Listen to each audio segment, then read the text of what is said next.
अस्सलाम वालेकुम दोस्तों, मेरा नाम है नुमान और आप देख रहे हैं technical sports service YouTube channel. दोस्तों, इस वॉशिंग मशीन का मसला ये है कि जब हम इसको चलाते हैं तो इसमें शोर आना शुरू हो जाता है। उसकी वजह ये गेयर बॉक्स है, ये हम इसमें नया डालेंगे और ये मैं लेके आ गया हूँ कंपनी से।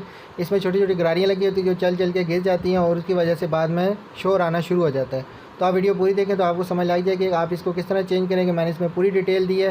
हायर की वॉशिंग मशीन है, अगर आपका इस तरह का कोई मसला है तो आप ये वीडियो देख लें। सबसे पहले दोस्तों, आपने ये पल्सेटर का ऊपर वाला पेच खोल लेना है और इसके बाद इसको बाहर निकालें। इसको बाहर निकालना थोड़ा मुश्किल होगा, अगर तो इजीली निकल आए तो वेल, नहीं तो फिर आपको ये जो मैं तरीका दिखा दूँगा, इसको पेच लगा के आपने इस तरह इसको निकाल लेना है।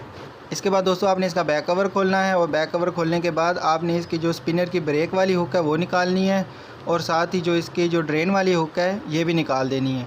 ये दोनों निकालने के बाद आपने इसका जो बेल्ट है वो निकाल देना है। बेल्ट खोलेंगे तो इसके बाद अगला काम होगा, मशीन को उल्टा करेंगे तो यहाँ पे आपको जो स्पिनर की मोटर है इसकी ये चारों लाक नज़र आ जाएंगे। मोटर के जो शाक है ये उनके लाक हैं।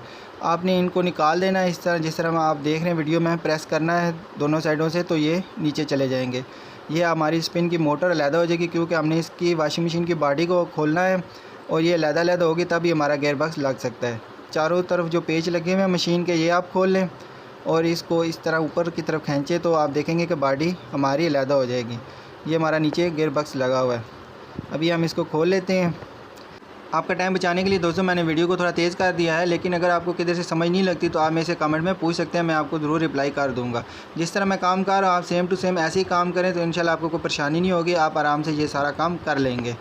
ये देख लेंगे मैंने पुराना गेयर बॉक्स निकाल दिया है और अब मैं दूसरा गेयर बॉक्स लगा रहा हूँ। यहाँ पे दोस्तों आपका जो नया गेयर बॉक्स है उसके सील के साथ आपने स्मज ज़रूर लगा लेनी है ताकि लीकेज का जो है पानी के लीकेज का चांस ना रहे। इसको दोनों तरफ आपने ये स्मज लगा के या कोई भी सॉल्यूशन आपके पास जो भी हो इस तरह का आपने लगा देना है। इसको ये लगा के आपने फिर इसको टाइट करना है। इसमें एक चीज़ का दोस्तों आपने ख्याल रखना है कि जो आपने गेयर बॉक्स जिस तरह खोला है उसी तरह लगाना है, क्योंकि जो इसके पेच हैं उनमें डबल साइड बनी हुई है। तो जिधर से आपने पेज खोले थे आपने उधर ही लगाने हैं। दूसरी से साइड वो स्पेयर होती है ताकि अगर आपका कोई पेज फ्री हो जाए, स्लिप हो जाए बॉडी से, तो आप वो घुमा के लगा दें। इस चीज़ का आपने ख्याल रख लेना है। इसके बाद दोस्तों आपने जो इसमें पेज लगाने हैं इनको एक एक करके लगाना है और फुल टाइट नहीं करना। पहले थोड़ा लूज़ रखना है, फिर एक साइड बराबर रख के इनको आपने टाइट करना है। एक ही पेज को ज़्यादा टाइट कर देंगे तो फिर ये सही से बैठेगा नहीं। यहाँ पे दोस्तों हमारा गेयर बॉक्स लग चुका है। अब मैं इस मशीन को जो है ना वापस बंद करता हूँ, इसके दोनों हिस्सों को जोड़ देता हूँ। यहाँ पे एक चीज़ का आपने ख्याल रखना है कि जो आपकी स्पिन की मोटर है जिस डायरेक्शन में आपने खोली थी उसी में आपने उसको जोड़ना है। मतलब जो उसकी ब्रेक वाली केबल है वो हमेशा वॉशिंग मशीन की बैक साइड पर होनी चाहिए। जब आप मशीन खोलते हैं तो वो उसकी डायरेक्शन आगे पीछे हो सकती है, लेकिन आपने जब बंद करना है वापस तो उसको ये देख लेना है आपने। यहाँ पे आपने इसके लाक तब बिठानी है जब उसकी ब्रेक वाली केबल जो है ना वो उसकी डायरेक्शन पीछे वाली साइड पे हो। इस तरह बराबर करके आपने नीचे से इसको थोड़ा सा प्रेस करना है तो आपके लाक जो हैं वो चारों के चारों बैठ जाएंगे। ये चारों लाक बिठा लें आप आराम से और उसके बाद फिर हम इसको लगाते हैं पेच। इसके पेच लगा देता हूँ मैं।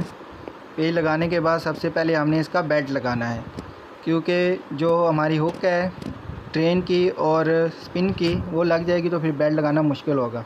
अब मैं बेल्ट लगा दिया है। अब मशीन को मैं कर लेता हूँ सीधा करके सबसे पहले स्पिन की जो ब्रेक है उसकी हुक लगा देते हैं और उसके बाद ड्रेन वाली भी लगा देते हैं। ये हुक लगाने के बाद दोस्तों आपने ड्रेन वाली जो नाब है उसको घुमा के देख लेना है कि आपका जो ड्रेन वाला जो असम्बली है वो सही काम कर रही है या नहीं कर रही। इसको एक दो दफ़ा आपने घुमा के इसको चेक कर लेना है। यहाँ पे हमारा ये वाला काम ख़त्म हो गया है। अब हम अपना जो पल्सेटर है ये लगा देते हैं। इसको लगा के ऊपर जो नट है इसको टाइट कर देंगे। तो इसको फ़ाइनल बंद करने से पहले हम एक दफ़ा फिर चला के भी देख लेते हैं। चला के देखने से दोस्तों हमें ये पता लग जाएगा कि अब ये ठीक है, तो तब हम इसका बैक कवर फिर लगा देंगे। ये यहाँ पे मैं इसको चेक कर रहा हूँ अभी, तो ये बिल्कुल सही चल रही है, कोई इसकी शोर की आवाज़ नहीं थी। तो मैंने अब इसको फ़ाइनल कर दिया है। अब ये बैक कवर लगा के तो एक दफ़ा दोबारा चला के देख लूँगा, तो अगर ये सही चल रही है तो बस ये फिर हमारा यहाँ पे काम ख़त्म हो गया। दोस्तों अगर आपको वीडियो अच्छी लगी है तो वीडियो को लाइक करें और मेरे चैनल को सब्सक्राइब करें। नेक्स्ट वीडियो तक के लिए इजाज़त दें। अपना ख्याल रखें, दुआ में याद रखें। अल्लाह हाफिज़।